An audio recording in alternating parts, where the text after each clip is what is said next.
மாணிக்க மன்னர்களால் சாலை கிராமத்தில் பண்ணப்பட்ட பெருமாள் ஆதிசேஷன் மேலே பாம்பு மேலே படுத்துன்னு இருக்கார். நெல் அளந்து சோர்வில் களைப்பில் வந்து மரக்காலன்னு சொல்லுவாங்க, படின்னு சொல்லுவாங்க. நம்ம தலகாணி வச்சுட்டு இருக்கிற மாதிரி அவர் படியை வச்சுன்னு படுத்துட்டு இருப்பார்.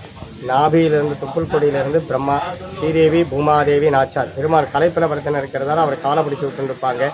பாதம் திருவடிக்கு நேராக வந்து தும்புர மகரிட்டையும் ஆஞ்சநேயரும் பெருமாளை தவம் பண்ணிட்டு சேவசாதி சென்றிருப்பாங்க அவருடைய பாதத்தில். இவருக்கு திருமஞ்சனம் அபிஷேகம் பண்ணுறதே கிடையாது, தைல காப்பு மட்டும்தான். வருடத்துக்கு ஒரு முறை கார்த்திகை தீபத்துக்கு ஒரு 18 நாள் முன்னாடி சாம்பிராணி சந்திராதி தைலம் அப்படின்னு சொல்லிட்டு அந்த தைலத்தை மட்டும்தான் சாத்துவாங்க. 18 அடி நீளம் 5 அடி வசரம். இவருக்கு திருமஞ்சனம் இல்லாததால் உற்சவருக்கு தான் திருமஞ்சனம் இல்லை. இவர் திருமஞ்சனம் இல்லாததால் தைலக்காப்பு பெருமாள்ன்றதால இந்த தைலக்காப்பில் இருக்கிறச்சே பெருமாளை முழுக்க பார்க்க முடியாது. கார்த்திகை தீபத்துக்கு முன்னாடி தைலக்காப்பு அந்த அலங்காரம் பண்ணிவிட்டு அந்த திரையை விளக்கிடுவாங்க. அந்த 18 நாள் சுவாமி தரிசனம் கிடைக்காது.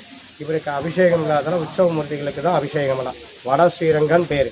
ஸ்ரீரங்கம் போய் நம்ம பார்க்கறதுக்கு வாய்ப்பு இல்லாதவங்க இங்கே பார்க்கலாம் அப்படிங்கிறதுக்காக மன்னர்கள் காலத்தில் அவங்க கனவுல வந்து பெருமாள் காட்சி கொடுத்ததாகவும் அந்த கனவுல வந்து அப்படியே உருவமாக்கி கொடுத்ததா ஒரு ஐதீகம். பாடல் பெற்றதோ திவ்ய தேசமோ கிடையாது. அபிமான ஸ்தலம் பேர் வட ஸ்ரீரங்கன் பேர். நமஸ்காரம்.